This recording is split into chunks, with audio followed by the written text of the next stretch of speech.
Okay, so welcome to our fourth quarterly. I cannot believe it.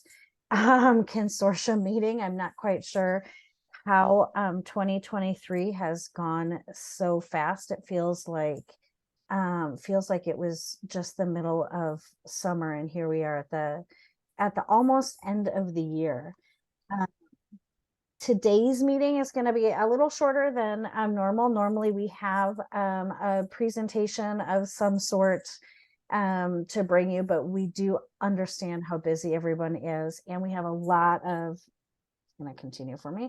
We have a lot of updates for the consortium, and we have some really cool things that are happening in 2024. And so we decided to take our quarterly meeting to really talk to you all about what we're currently doing and what is kind of brand new in our space.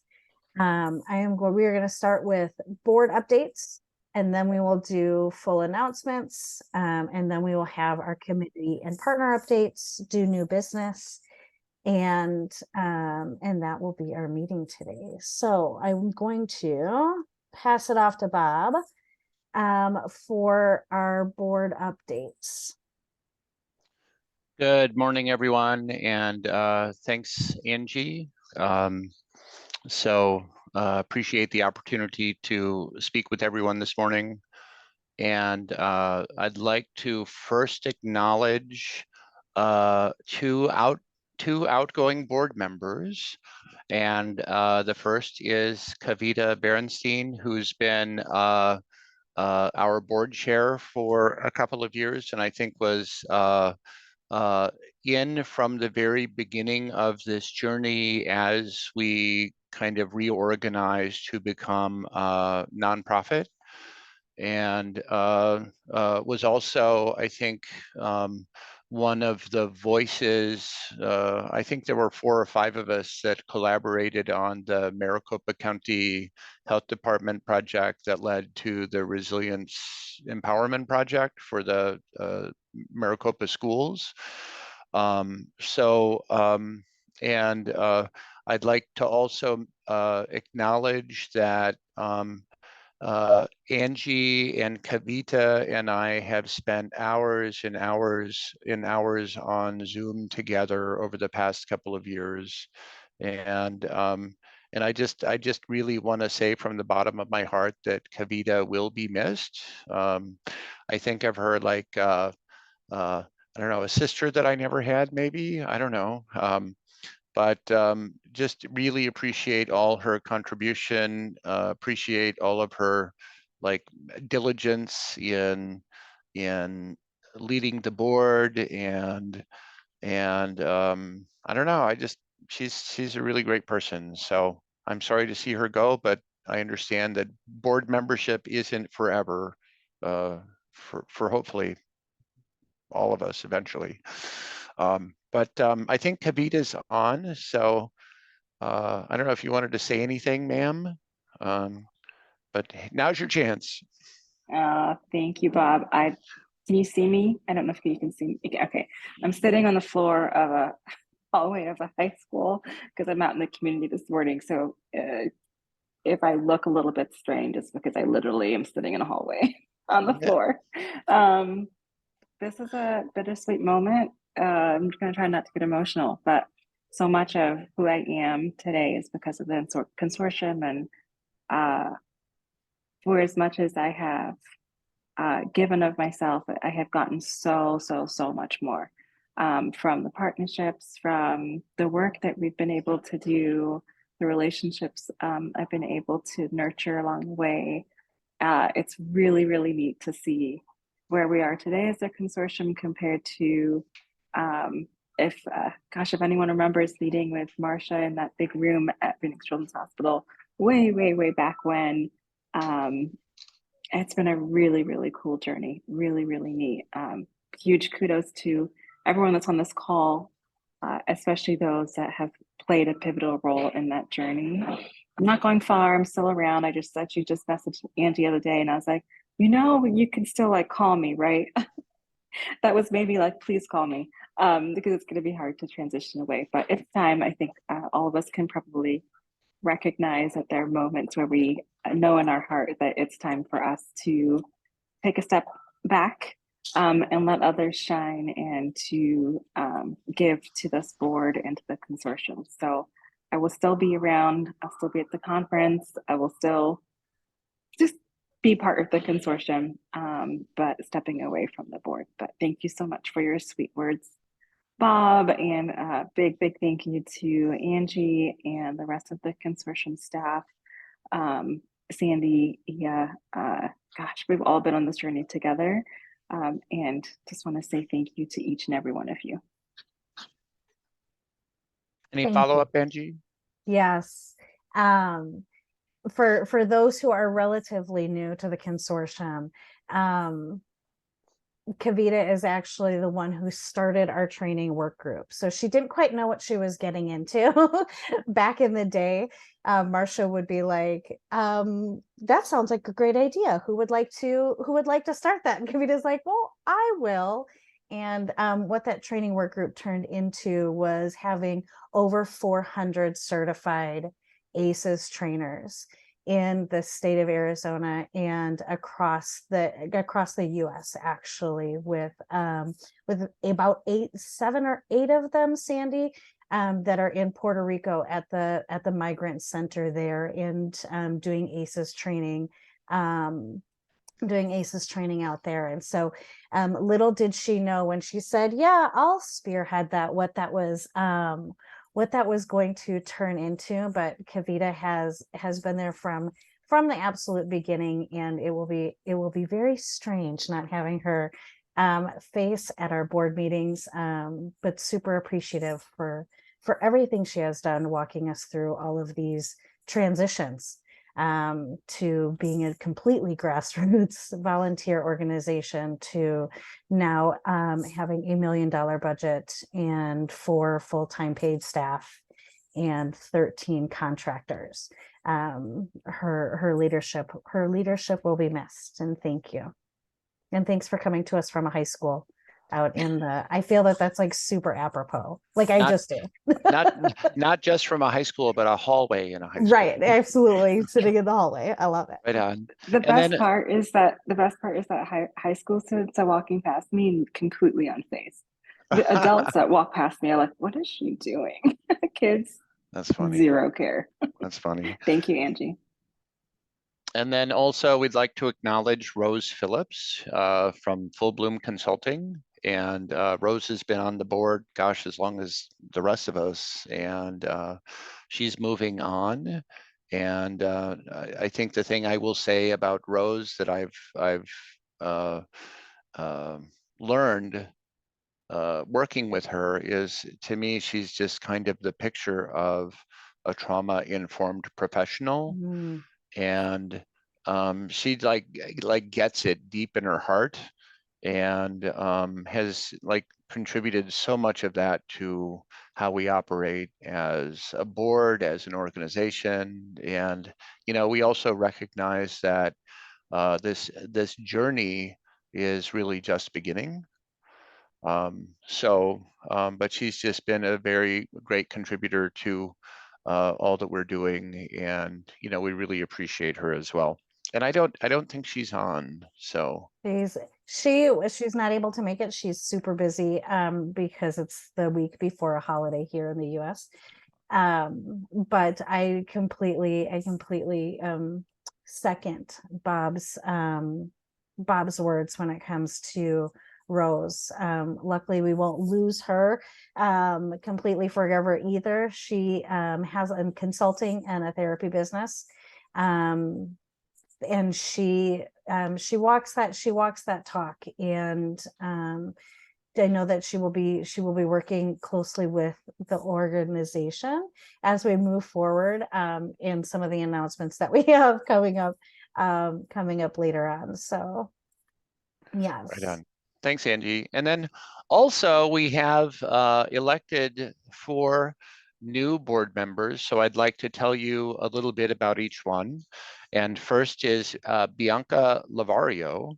And Bianca currently works at the University of Arizona, and she's the program coordinator for the Francis McClellan Institute for Children, Youth, and Families. Bianca coordinates programs and events and oversees daily operations within the FMI community.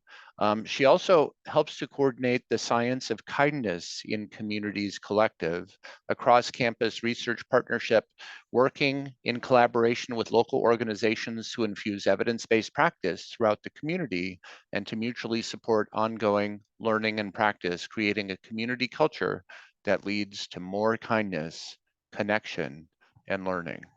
So welcome, Bianca.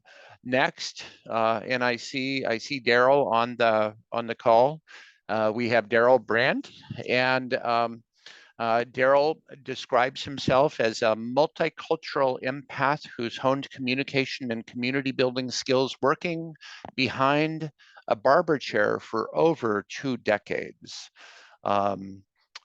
He first certified as an ACEs trainer and then also became a certified peer support specialist and now has teamed with Cara Jean Bray at altmentalhealth.org, where they're putting their boots on the ground, repurposing a transit bus that will soon be launched to provide licensed therapy, certified peer supports, and haircuts.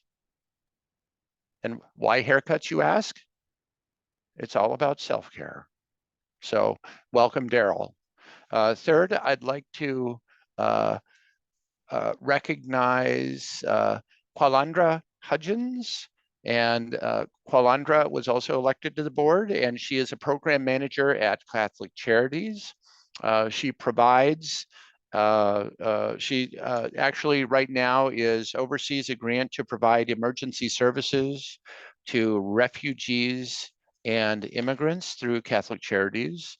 And she collaborates with a diverse group of individuals that are on a mission to create an impact through awareness. So that's super exciting. And then last but not least, we have Michelle Ormiston. Michelle is currently the Resource Center Coordinator for the City of Avondale and has a background in marketing and communications. Michelle understands how to inspire communities to come together for a common cause.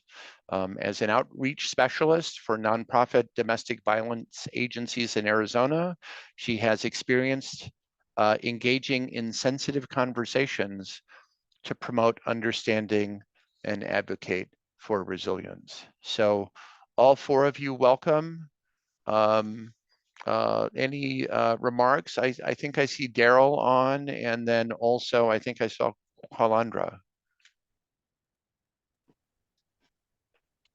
I'm just excited to be part of the program. I remember when I was recommended to join the ACEs Consortium and take the class, and I was in a room full of social workers and people that had been doing this for years, and in a way I had too, but I was incredibly intimidated by everything.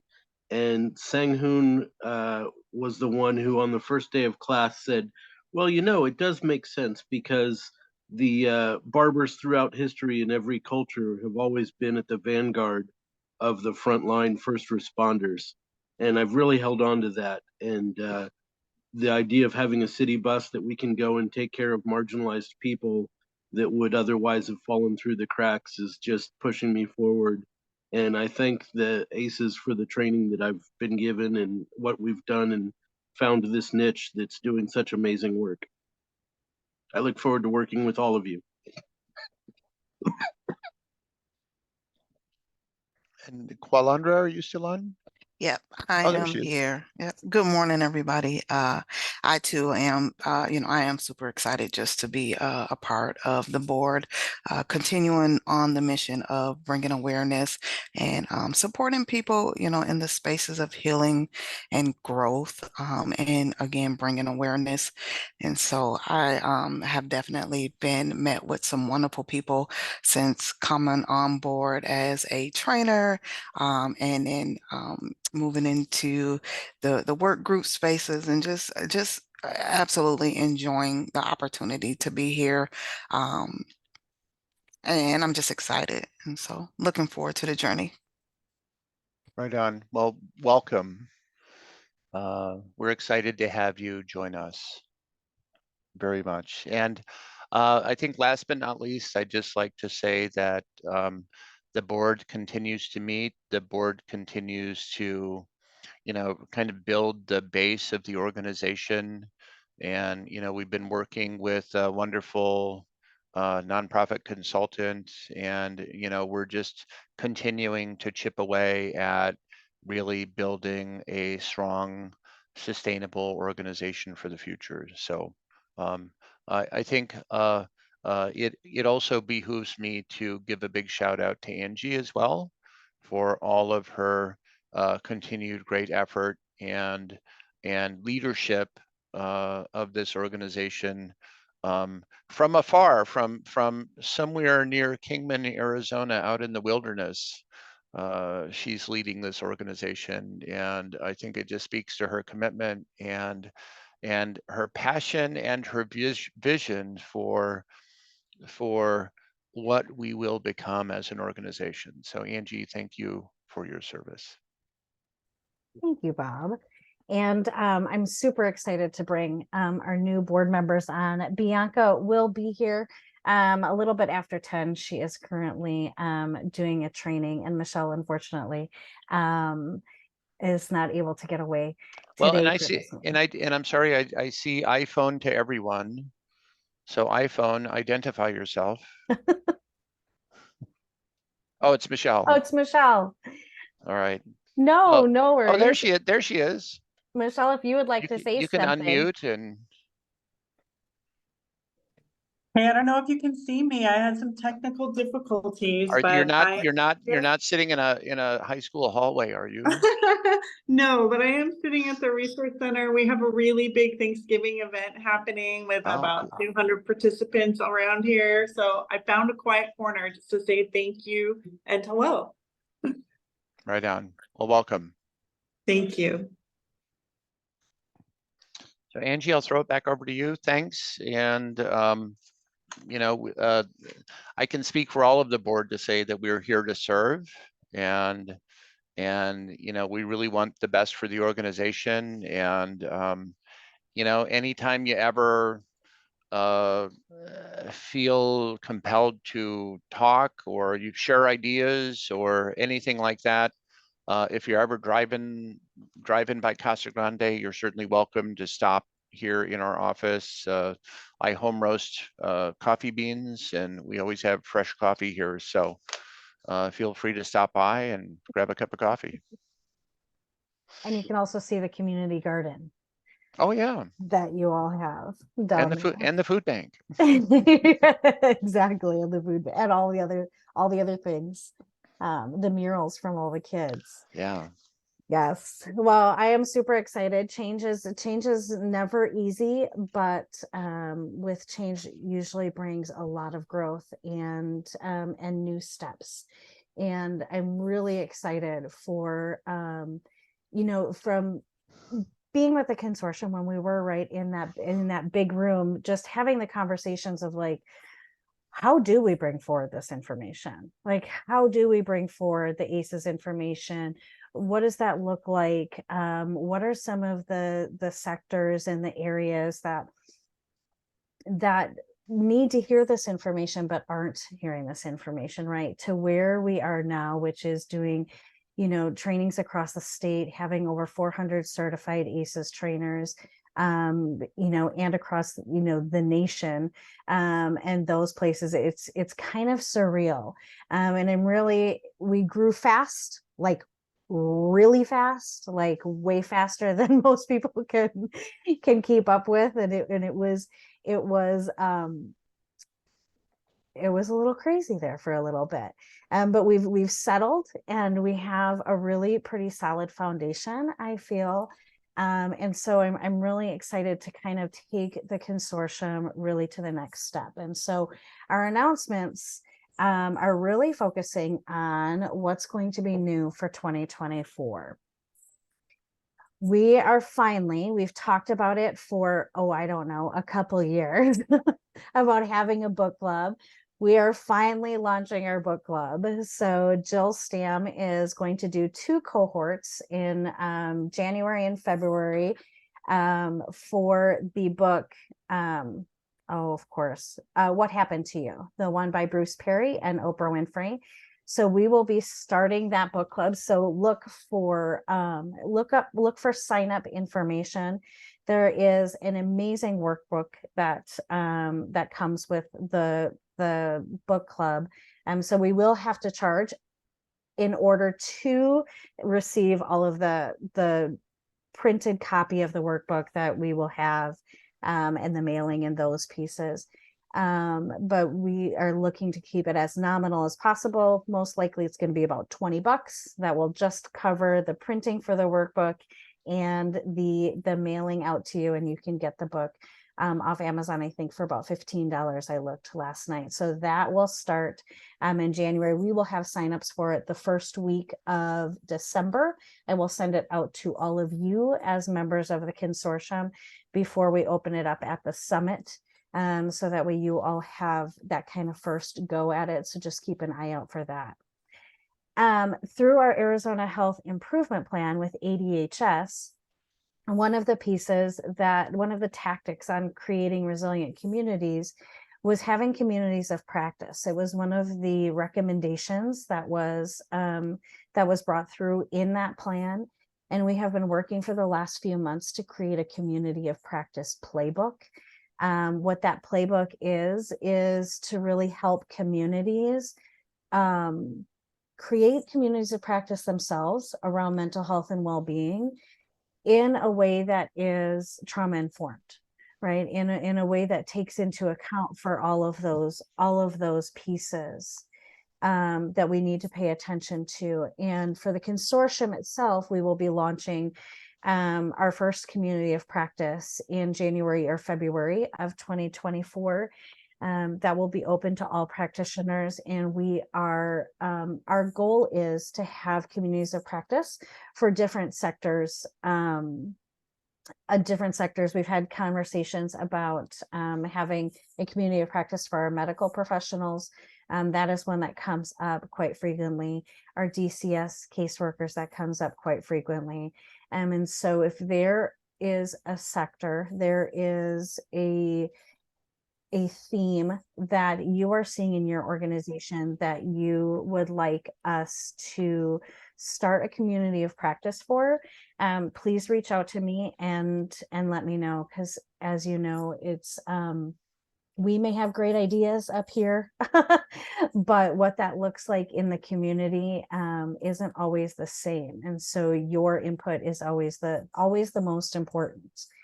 So super excited to launch those. We also, and we've mentioned this before, is that we have our ACEs resource library, but I really want people to understand that this is a living, breathing website, right? And we, if you come across things that you feel should be added to it, if there are sections that you think that would be more appropriate, right? Currently we have self-regulation research, medical professional, youth, classroom strategies, resilience and wellness,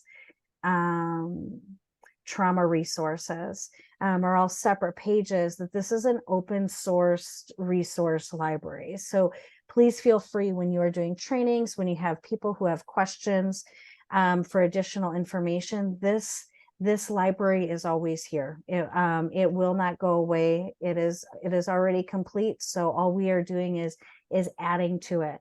If there's new research and new information that is out that you feel needs to be added to it, please send that our way, and we will make sure to get that added. All right. One other thing is we are retiring our paid membership. So as some of you know, we had 2 different tiers. We had a paid membership and we had a general membership. And honestly, we've struggled of what benefits are there for the paid membership. Being a grassroots organization, having that as our foundation, it has always been really important to us to have an open access for all, right? And while the paid membership was really great in theory, it wasn't very great in practice, and I'll take the onus for that, because I always want to do everything for free.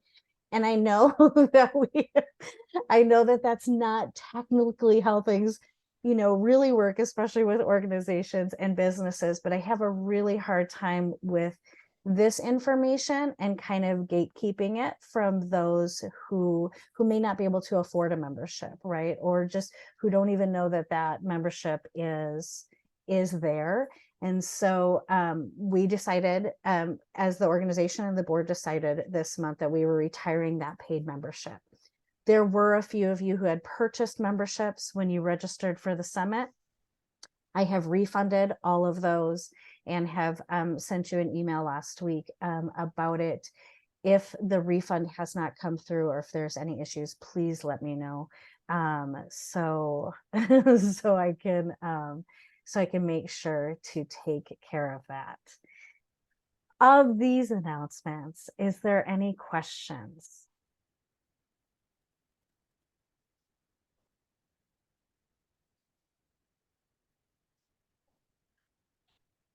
None. My favorite announcement. This has been in the works for a couple years, but in 2024, we are finally going to launch our trauma-informed organization certification. That is going to, there are going to be many options, let's just put it that way, for what that looks like for our organizations. We have heard from many organizations and just even communities and community members about having a place to be able to go to bounce ideas off, right? Which is with that kind of communities of practice.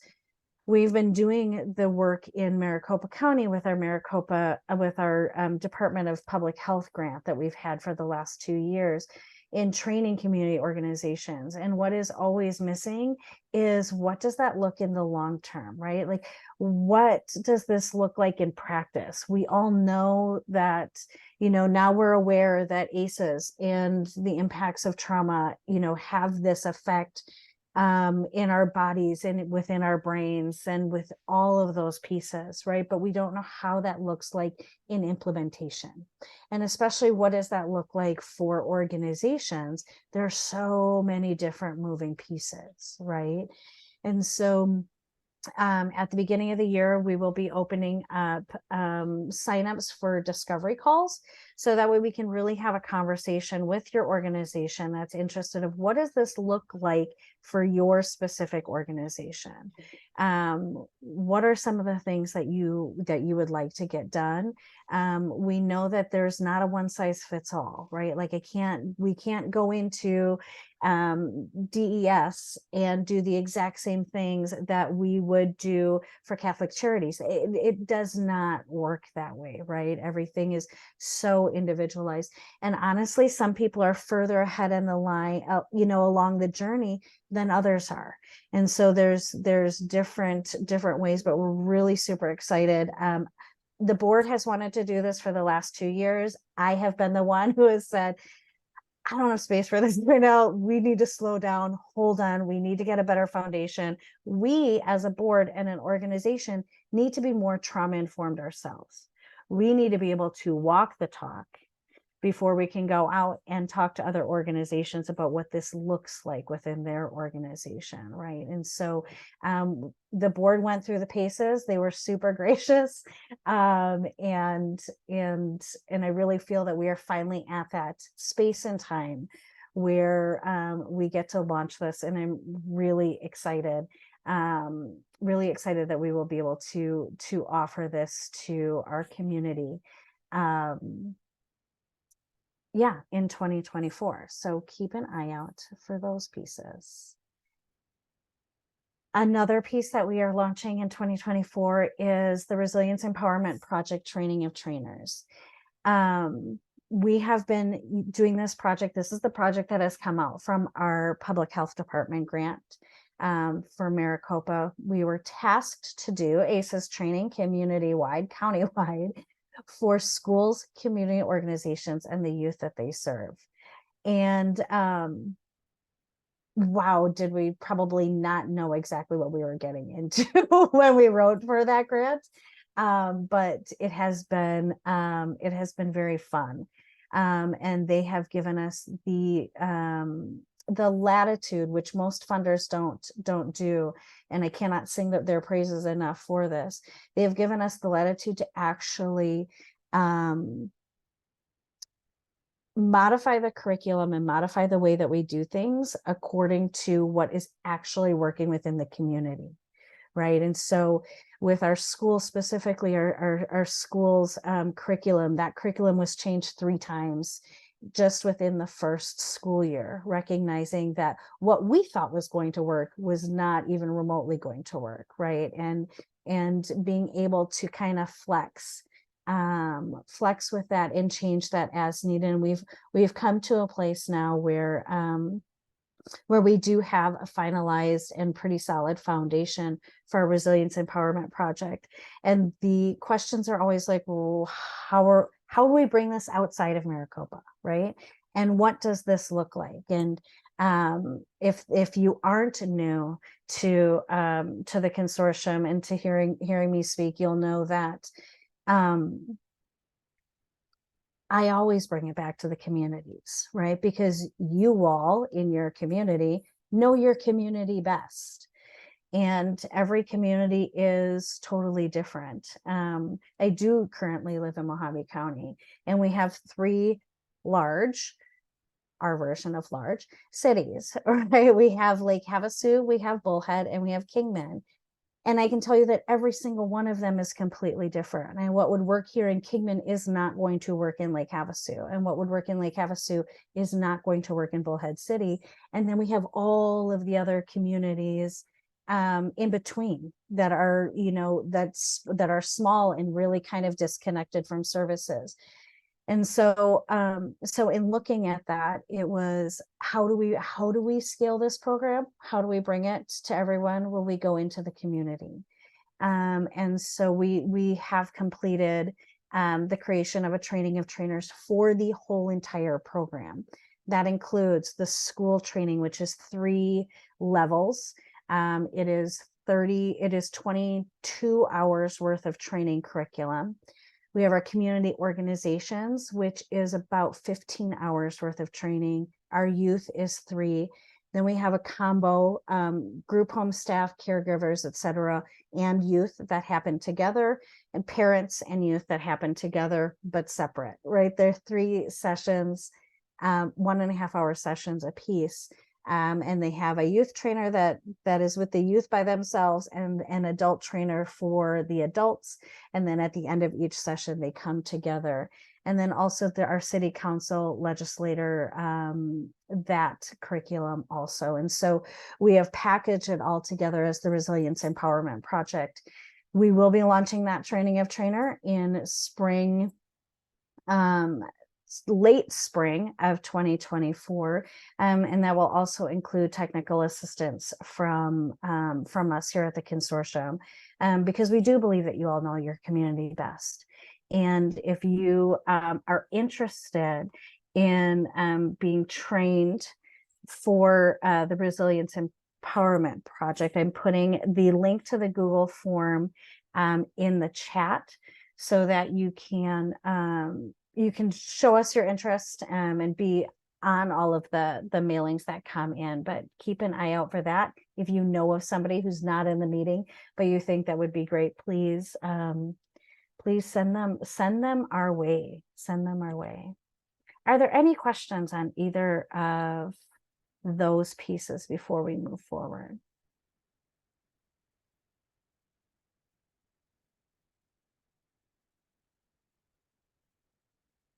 Okay. Next, I can finally stop talking. I'm just kidding. Is our summit that is actually in 2.5 weeks, and I'm not quite sure how that happened, but here we are. We're at the first week of December. And I'm super excited for the opportunities that we have for that week. I'm going to have Sandy talk about our Resilient Schools Conference and the town hall. And then after that, Dr. Shoptaw will talk about the medical conference. So Sandy?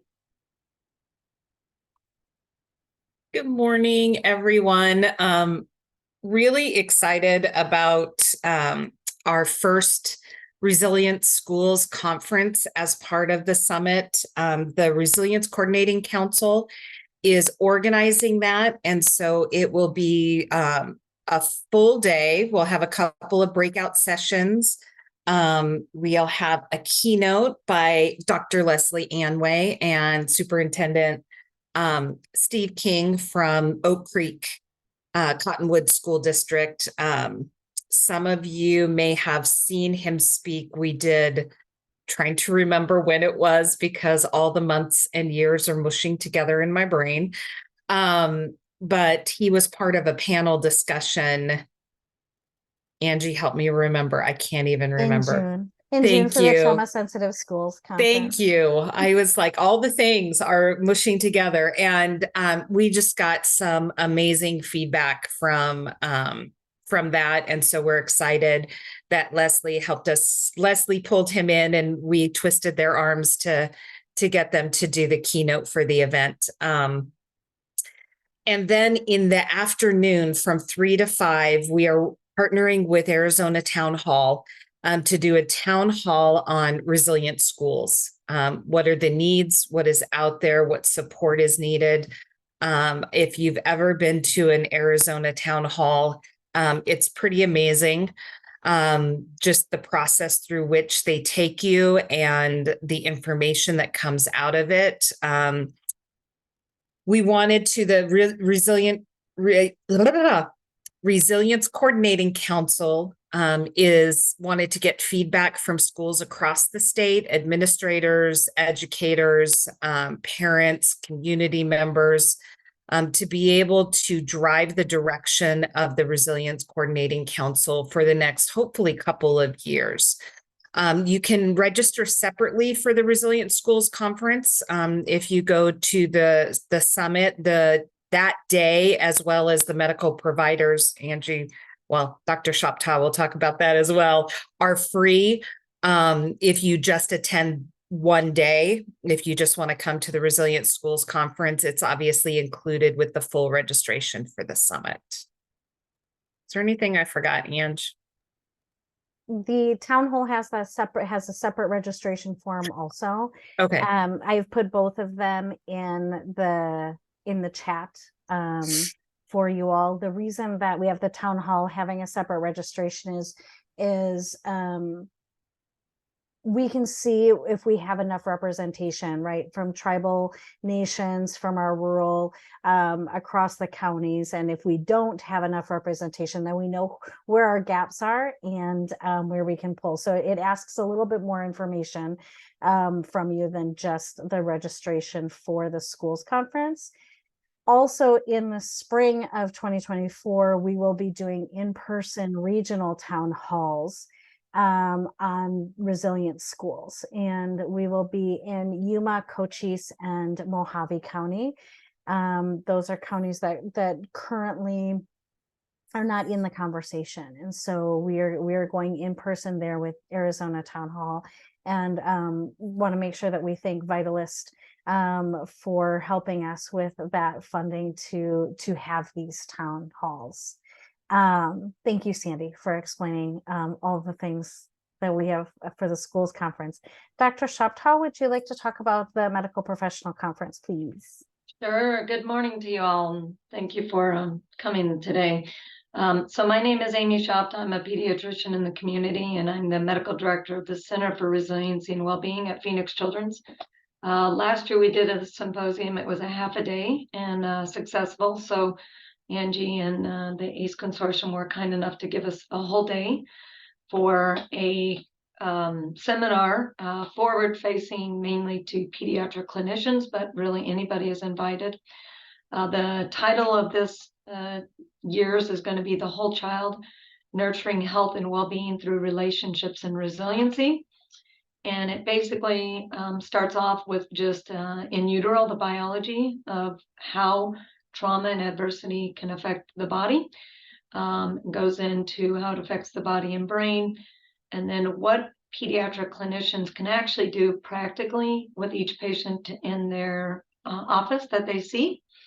And then in the afternoon is going to be more of the relationship building, positive parenting, strength-based measures of medical care, and then how adversity and trauma presents in parents and how that affects the interaction with the children and how physicians can help out with that.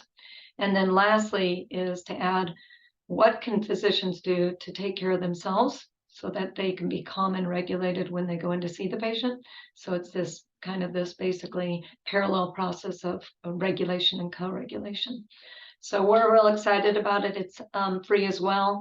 Pediatric clinicians can get credit up to 8 hours of CME.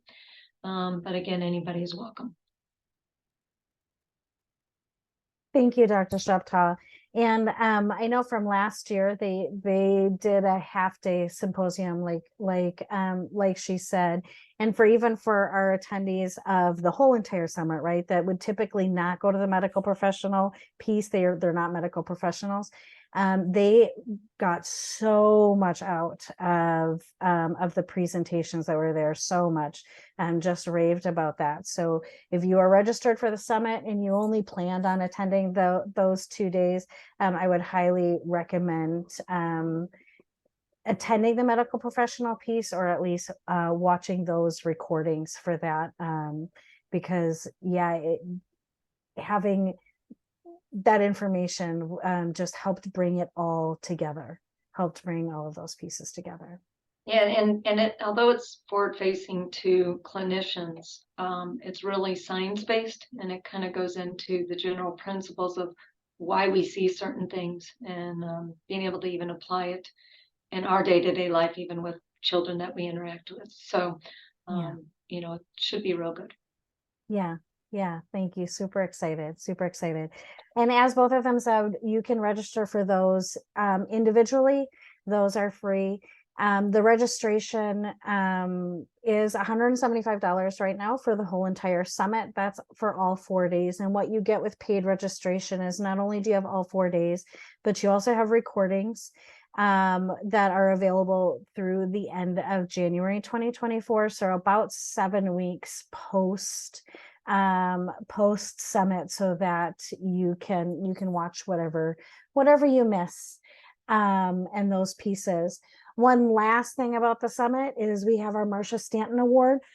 The Marcia Stanton Award was created in 2018. She, if you are unfamiliar, is the founder of the ACEs Consortium. And she brought this information to us way back in 2007 and led the charge for over a decade. And every year at the summit, we recognize someone who has done really great work in Arizona around ACEs and trauma-informed care. And so I put the nomination form in the chat. If you have somebody that you would like to nominate, please do so. The nominations are open until November 27th. So that leaves about 11 days for you all to nominate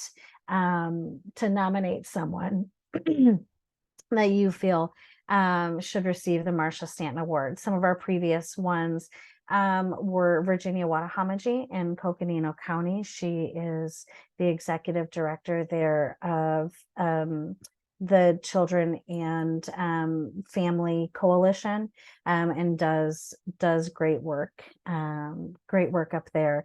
Our opening keynote for the summit is going to be Dr. Sarah King. She is a neuroscientist out of the University of San Diego. And her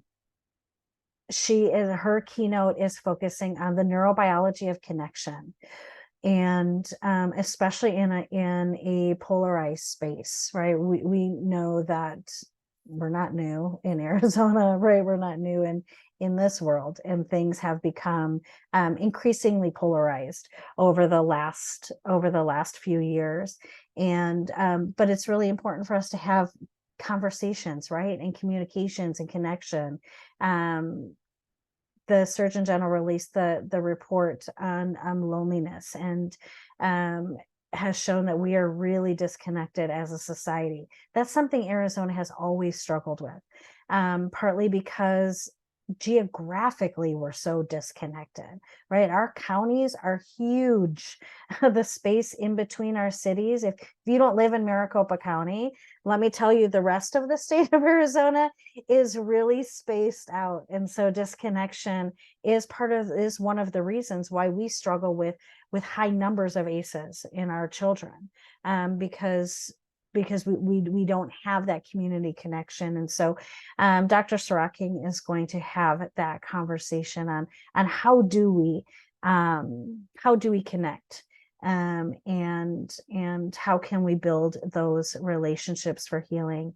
And then we have 15 breakouts. We have 5 breakouts on Thursday, and then we have 2 different breakout sessions. So at the website, the registration website that I gave, you can go and see the agenda for everything. That is on the top right corner, and I put the link in there again. Any questions on the summit?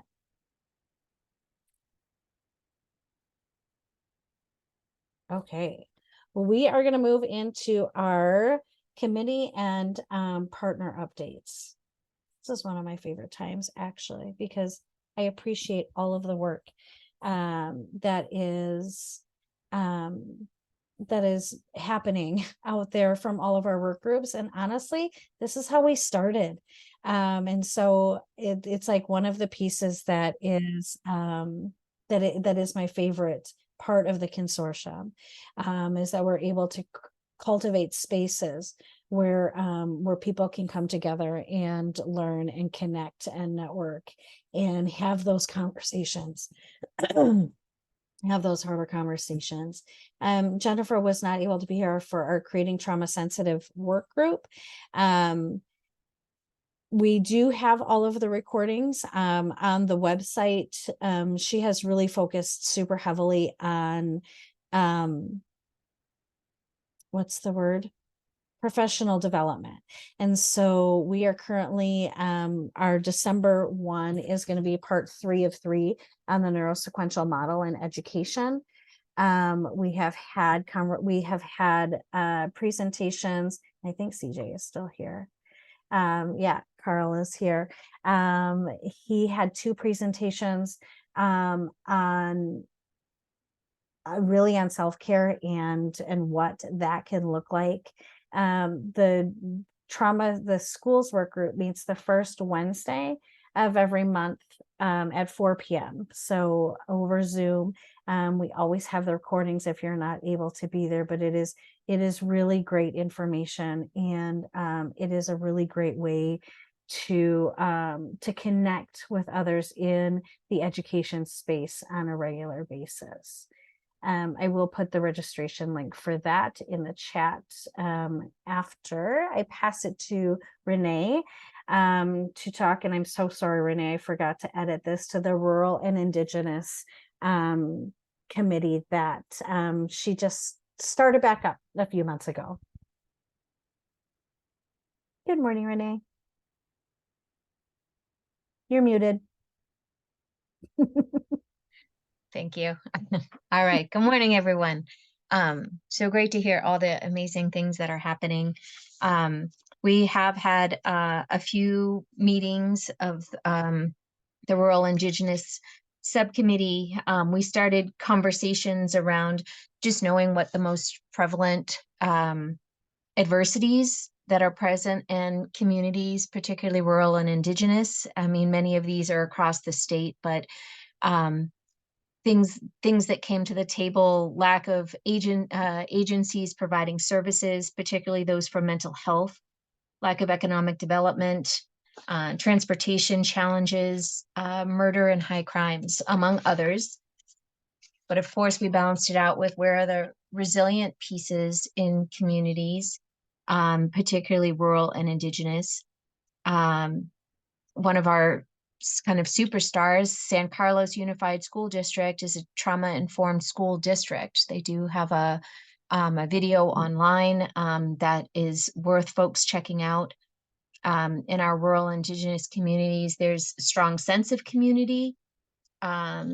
They're grateful to know that there's many resources that now are available online. So no matter where you are in the state, you can still access training and quality information. And definitely language and culture. Seeing those as keys to resilience in both rural and Indigenous communities. We asked how the consortium can be of support to some rural and Indigenous communities. And some of the key themes that came from that was education for business leaders and chambers of commerce, sharing examples of programs that can be implemented, including those that are culturally sensitive. So I am super stoked for both that community of practice and trauma-informed organization certification that you mentioned, Angie, because I think that that is already responding to some of the needs that rural Indigenous community members were bringing up. Advocacy with leadership. So I mentioned some of Sandy and the training group and things that they've been doing. Training on trauma-informed practices. A social media toolkit was something else they were looking for. So directed them, as I do everyone else, to the ACES website, as well as Facebook, as well as Instagram. So even if there's not a kit, then there's also posts that you can share that would help us get it across the state by just following on social media personally. And there was a request for training for tribal law enforcement, and also making sure that all know about upcoming conferences and trainings, and working to get a direct link to tribal governments as they asked. So moving forward, there's pieces of the pie that will be overlaid with efforts that are happening through the Resiliency Council or other subcommittees here, but also ACES overall. Like I said, I'll stay tuned and make sure that we pass on that trauma-informed organization certification. And I have in my mind now, so moving forward, I had asked, because really the rural Indigenous is meant to be kind of listening and say, how can we help? So it's not me pulling the direction, but asking from the participants themselves where we want it to go. So I asked yesterday, do we want to be a group that works on collective action together, or that we have some community trauma-informed resource presentation? So is it more information or more action? And the group said, we want both. So we will continue to do a mix of passing on collective action, whether that's sharing Facebook posts or Instagram posts, or making sure that we're highlighting those programs of excellence. And I will say now, I'll say it on an email, but I'll say it to this large group too. I think a great community of practice would be culturally responsive trauma-informed practices, just so that there's that specific lens around that and highlighting what that is and what it looks like. So I'm excited to see where we go. I think we're a group of, I think we have about 40 plus. So feel free to all of you in this meeting to refer someone else into the group. Like I said, really want it to be one, just getting to know each other, but also hearing how this ACEs work, trauma-informed work, community building work looks like for rural and Indigenous communities, and how we can collectively prioritize what those needs are and move forward with some action. So I'm excited on where it can go and the possibilities. Thank you, Renee. That's 40 people. That's amazing. That's amazing. I did put in the chat the link for not only the rural and Indigenous committee page, so you can go and see the meetings that have already happened, but also the registration. If you would like to join, or if you if you know of anyone that you'd like to pass that information along to, along with the school's information too. Sabrina is not able to be here for the communications committee. This is her first day back after vacation, and we all know what that looks like, right? Probably about 200 emails to sort through. But our communications work group is welcoming new members. They recently changed their meeting time to 11 a.m. on the first Wednesday of each month. They do our newsletter, and then they also post on our social media. And so that is one of the places that admittedly I am not very good at keeping up on. And so the communications committee has really taken the lead for us on that piece. I have Sabrina's email in the chat if you would like to join the communications committee. And I also have the link to our social media page. So that page has links to all of our different social media. We're on Facebook, Instagram, Twitter, and LinkedIn. And then we also have our YouTube channel where we have recordings of our quarterly meetings, but we also have some training recordings that go on our YouTube channel regularly. And so you have direct links to all of those pieces. All right, Sandy, what's the training work group been up to lately? Well, we have, we just this week, Tuesday, was our final community of practice for this year. Michelle Sembrano, one of our longtime trainers, presented on healing-centered engagement.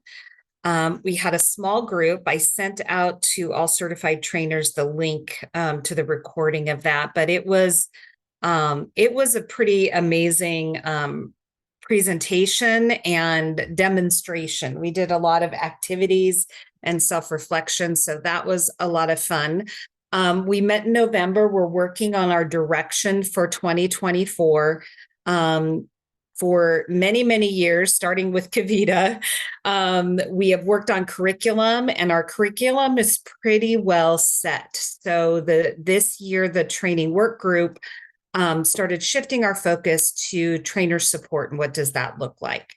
So for all our certified trainers, we'll be sending out another trainer survey. We sent one out last year to kind of see what does trainer support look like, and how can the training work group help support our trainers in wherever you are, however you're moving forward. We do have our next training of trainers we have 3 scheduled in 2024. Registration is open on the website for all of them.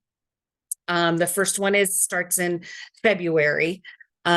We are, and this is part of the trainer survey, but also I want to say we are looking at recruitment for anybody interested in co-facilitating the train the trainer, or being a breakout facilitator for the train the trainer. You can certainly shoot me an email if you're interested and want to be included on that list. That is, again, part of the survey that we'll send out to all of our certified trainers, so you can indicate your interest on that as well. I think that's it. I'm still forever and always working on populating the Circle platform. I think I've announced that almost every quarter, hoping to have a little more bandwidth at the end of this year. Our community of practice in September was a mini conference, and we had 3 different breakout sessions, 3 different rounds. So everybody who attended had the opportunity to go to each little breakout session. So we recorded them, and I'll be placing them on the Circle platform, and then sending out links to join. I know many of you joined the Circle platform when we first opened it, but sending a little reminder of getting on the Circle platform and having that be an opportunity for certified trainers to interact, co-train together, ask questions, get support, all of the things. So continue to look for that from the Circle platform. Fingers crossed this year it's happening. I feel the same with the Circle platform. So we got it there. For our Sang-hoon is going to give updates on not only the interfaith community, but also the partner updates for the Arizona Trauma Informed Faith Community. I saw that he put all of his links. He's like on it already in the chat. Sang-hoon, how are you doing this morning? Good. Can you see me or maybe not? We can. Yeah. Yeah, sorry. Whenever Angie and Sandy talks, I feel like I'm in the ACES training of trainers. So, oh, okay. What's the slide? Well, hello everyone. Thank you, and thank you so much for everybody. Amazing work. Many years. And sorry that the Kavita needs to leave, but finally maybe all the founding board members are out, and then we have amazing new board members, including our proud the certified trauma informed barber. They're also I'm so excited for next board. Yeah, it's interesting because when Kavita was signing up for training group, I was already the part of the ACES Consortium and also leading the interface group, the work group, hooked up by Marsha, and I'm still here. I feel like, oh my gosh, people must be tired of me, and why I'm still here, you know? Anyway, faith leaders and community very slow goers. So I always talk to myself as a slow cooker. So appreciate your patience and please bear with me. With that, if you try to find me in the social media, you know I'm everywhere. So that's part of the work we do, because one of our great mission is how we're gonna connect and bridging the gaps. Angie said this is a very polarized world. We know that well. And so inside the faith community, but also between faith community and government and faith community and like our consortium, you know, just the mental health area has been a lot of gap with all our working together. So ACES Consortium, myself inside the ACES Consortium, and also Arizona Trauma from the Faith Coalition, and our organizations, and also all other organizations working together, Town Hall, ASU. I think we brought up a great awareness and also a common ground, and making a safe place. I agree with Angie. We need to make a trauma-informed the community or atmosphere first while we are gathering together. That's why it goes slow.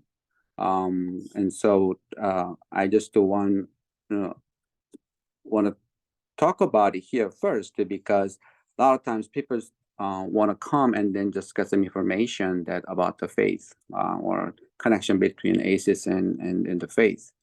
But the main problem is, okay, you have information, you have a training, but if you go to try to knock on the door of any faith community, even your own pastor or clergy or rabbi, you're gonna hit the wall, you know, because, oh yeah, that's good, we'll talk about it later, but it's gonna take forever.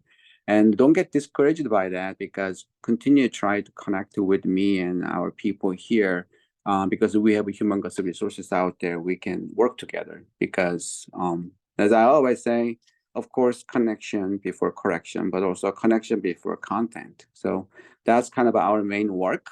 With that, we had the first Weave and Cleave conference. I used to do the Building Resilient Church conference, but now it's kind of rebranded as we did the collaboration with the Maricopa County Department of Public Health. So we did the first conference, and I shared that highlight video. So it's gonna come back the next year, May 2nd. So it's kind of a save date information at the Desert Willow Conference Center. Thank you, Angie. I asked Angie just try to share this Michelle Stifler's article to the ACES Consortium social media. This is about our project, the Facebook Cities project with the Maricopa County Public Health. We call this as creating community of belonging. And she wrote a very simple article, and it just got published. So you can check it out if you want to know about it, or if you want to connect with your, again, pastor, rabbi, imam, whoever, just hey, look at this. I'm sorry, this is kind of a church language, but still it can have some kind of make sense. Because the main thing is that it's really about what's the spirit of this, and it's not about the religion. It's really about then what's the main essence of this work, which means how we're gonna deal with ourselves is the first, actually. Podcast, we did as an interface the committee. Michelle and I did a podcast. The title is "A Journey On." It is still there with movement stars, actually, and we did an interview in the podcast about the movement and their faith. That's A Journey On, and the second series is second season is the Weave and Cleave. So yeah, I apologize because this is not good quality. We don't have a studio. We're very lame. But I found that interesting, many people are listening to it. You know, yesterday I got an email from Oregon. Somebody says, I'm listening to your podcast and I want to know more about the trauma informed care and faith. So like, what? I have some Buddhist monk and in California, and they connected me and said, I love your podcast. It's like, hey, I'm talking about Christian faith. Why are you interested in? So see, there's a kind of a atmosphere, how we bridge the gap. I don't know how, but anyway, it works. So if you can check it out. I've been talking about two projects. One, first one was our podcast, and the second one was the interface breakfast. So we have an interface breakfast planned. So Arizona ACES Consortium and the Facebook City and Arizona Faith Network. Arizona Faith Network, they have about 500 organizations with them from all faiths. And so we're gonna work together to have an interface leaders breakfast. So this is also save a date information, February 22nd. And I sent in a save the date flyer to Angie, but also I'm working on the registration link. It should be the free, but we're gonna let you know about that. And our committee monthly meeting, I said usually first Friday because we have a small group. So based on small group availability, sometimes we change the second week or first week, but it's usually first Friday, 8 a.m. via Zoom. And thank you, Angie. She also asked some information for our own website page at ACES Consortium. So we are working on that.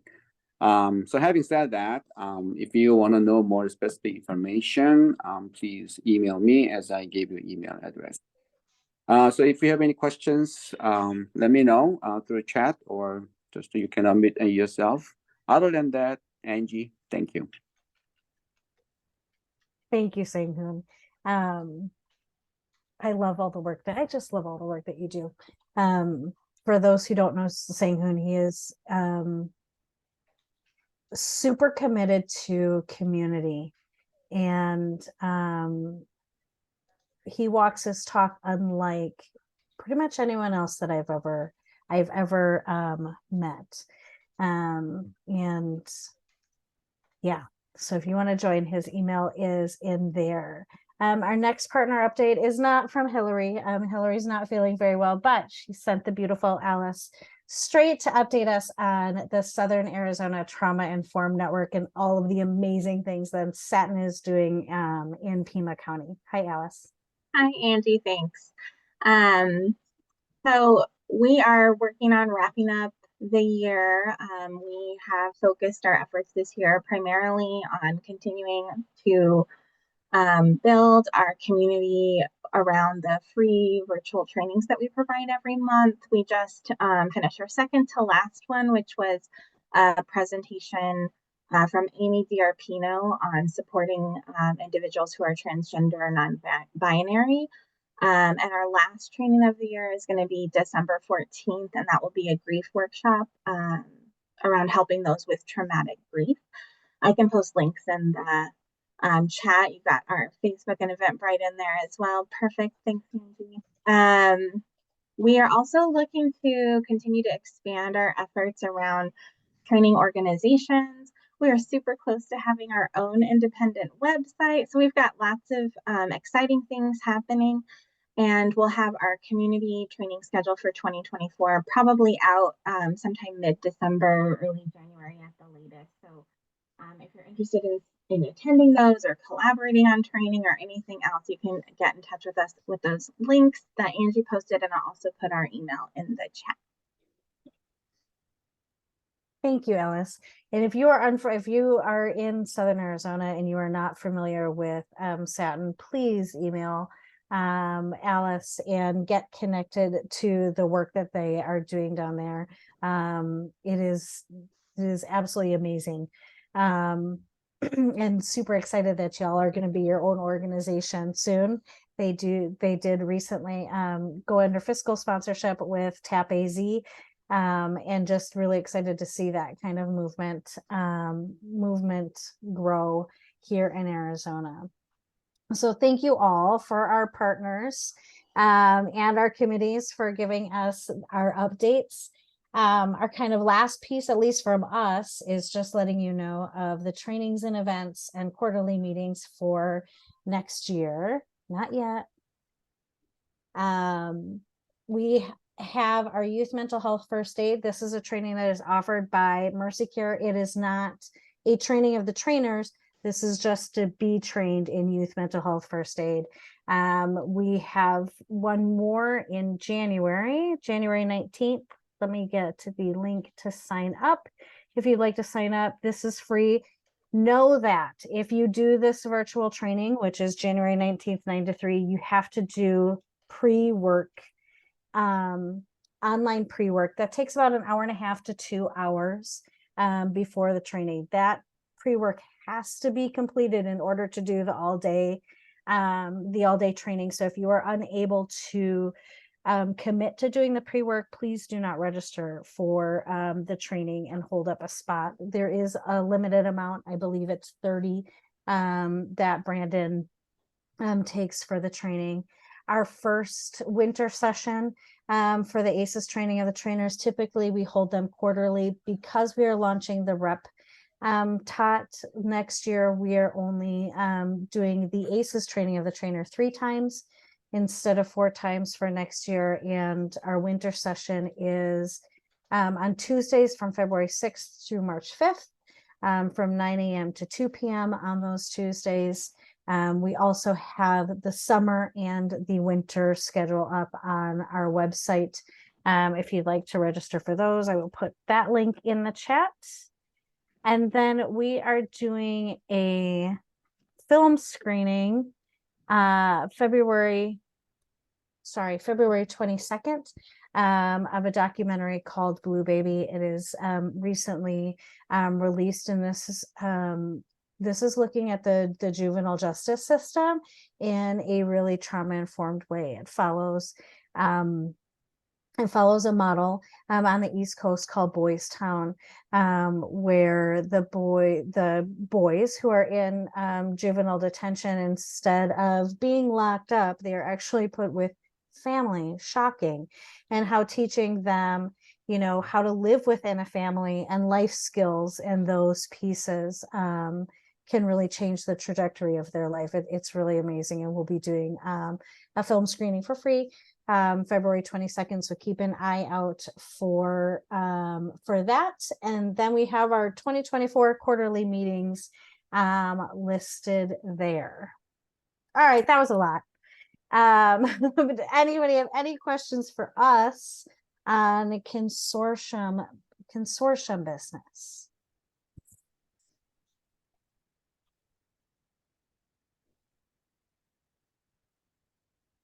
Okay.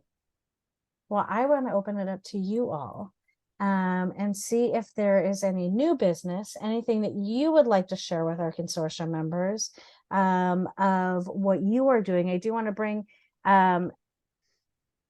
before I open that space, I do want to bring notice to April's comment in the chat that DES, she says, keep an eye out in 2024 for information on the soon to be DES client portal.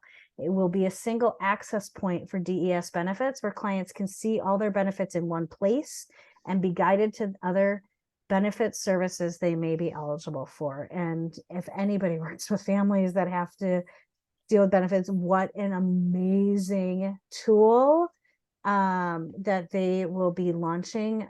April has been incredibly committed for all the time that she has been in DES of becoming a trauma-informed agency and really bringing trauma-informed practices. And talk about a trauma-informed practice, right? Bringing all of that information into one space that is typically so disconnected. So super excited for that, and for you all to keep your ears open and your eyes open for that information so you can share that with your families.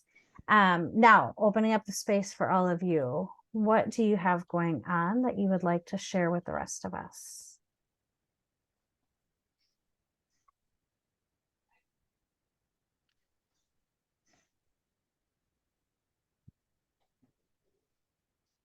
And I have children. I can sit here in silence forever. I know that y'all are doing great work.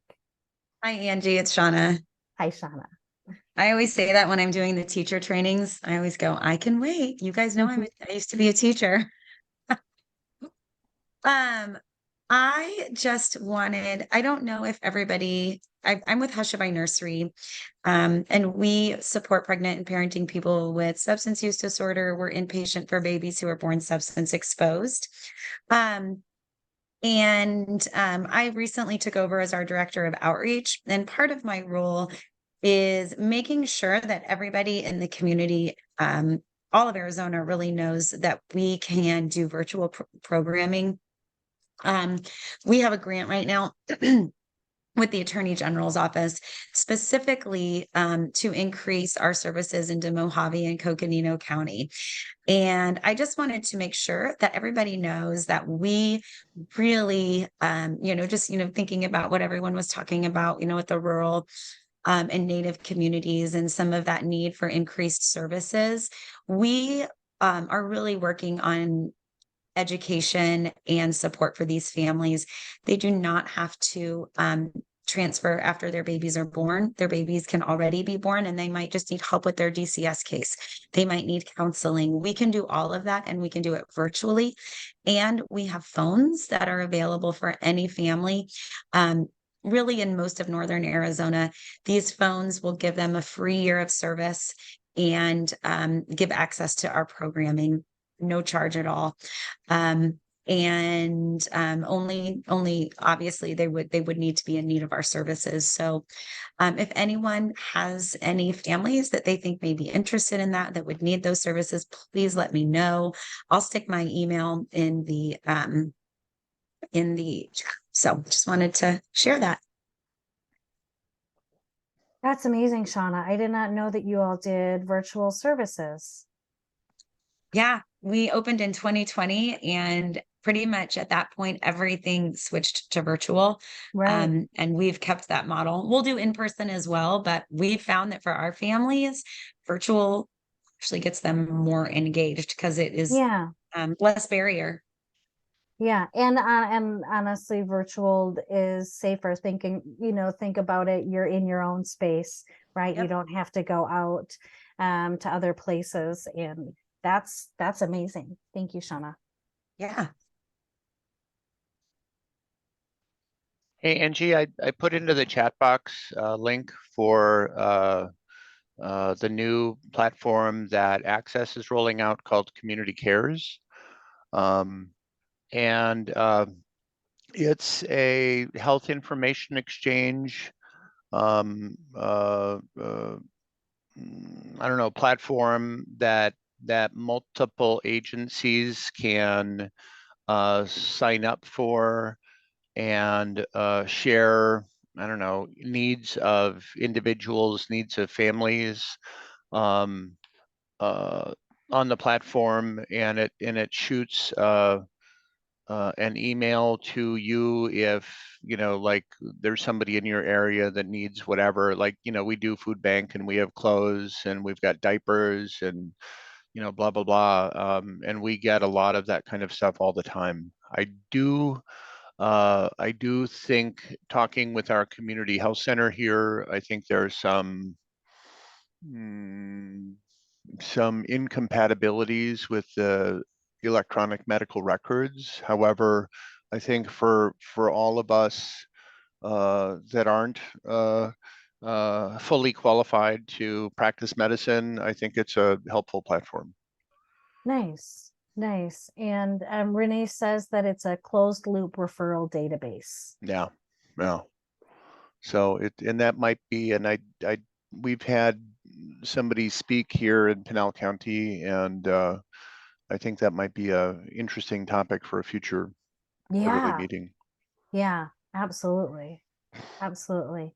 Shauna, there is a question in the chat. Is there an age limit to the community members you serve? You're on You're mute. muted. Yeah, Yeah. sorry. Good question. So as far as supportive services for the families, we do require 18 and over. We're not licensed for adolescents. However, we can connect those adolescents to resources. We have a really good agencies that we work with that do support adolescents. But other than that, no age limit. Thank you, Shauna. Leslie, do you want to talk about what you just put in the chat? I know you just took a drink. Sorry about that. Sure. So through Pima County School Superintendent's Office, we offer 3 different learning cohort opportunities. The cohorts meet approximately every 2 weeks, and it's based on kind of a semester long commitment. So the ones starting in January will run through end of April. And currently there is one on trauma responsive integration. So integrating those practices into your daily work. There's one on integrated resilience. And right now we have one on, it's a train the trainer model. But really what it is, it's kind of more of a community of practice for people who are leaders in the field doing this work. And we are going to open up another community of practice for people who want to share the work. That's kind of been a request. So it's open, it's virtual, free, open, statewide. We have people in education, outside of education, and in health departments. We have professors. So the more the merrier. So we welcome registration in those. Love that. Thank you, Leslie. Thank you. And Michael put in the chat that Arizona PBS educational resources for parents, caregivers, families, educators. And he put the link there for azpbs.org/education. Renee, she asked Leslie if there was a link. Leslie put the flyer in the chat to be able to have that information for register, but I will also share that information in the follow-up emails. So any of the links that have been shared here today, I'll put in that follow-up email. Any other new business before we close? Anyone else want to share? Jacob? Yeah, so I'm a former foster youth and I'm a current board member with Fostering Advocates Arizona. Right now, we are putting together a presentation to give to current foster youth and extended foster youth, so that way they know their rights, different resources that are available. One of the issues we've come into commonly is there not being educational support, or they not knowing how to fill out a FAFSA or fill out scholarship requests or that different information. So we're working on putting a PowerPoint together to distribute those resources, as well as doing policy advocacy for this upcoming policy season, focusing on congregate care for 12 and under, and seeing if we can help eliminate that as much as possible to reduce the trauma impact that those ages may have in congregate care, like facility care or group home care. I love that. I love that. Thank you. Let us know if any of you guys need anything from us. We have so many organizations that would like, once you have that, to, I'm sure, get that information out to Yeah. their communities and those pieces.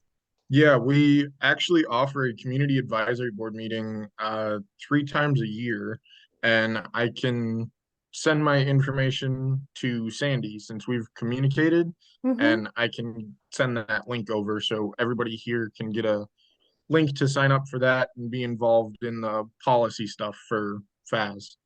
Perfect. Thank you. Thank Yeah. you. For the good of the order, we have 1 more minute. Anybody else?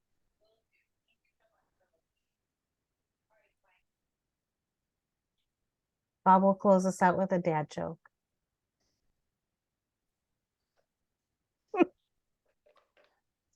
The drama. Typical.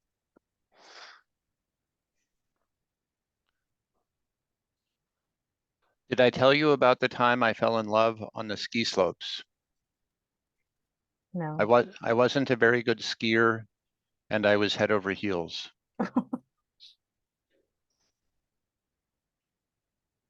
Why does Cristiano Ronaldo play soccer? He just does it for the kicks. Why do bees have sticky hair? Why? Because they use honeycombs. Enough, or you want more of this? I think we're good. That was a good one to end on. Oh, dad jokes. They're so bad, which is what makes them so good. Thank you all for joining us. We hope that we see you at the summit in 2.5 weeks. If you have any questions or would like anything shared, please reach out to us and we will share that with the community. And we hope you all have a great rest of your week. Expect more dad jokes at the summit. Take care, everybody. Thank you. Have a great day. Thank you for the opportunity of inviting me. We're glad you're here, Jake. Have a good day. You too.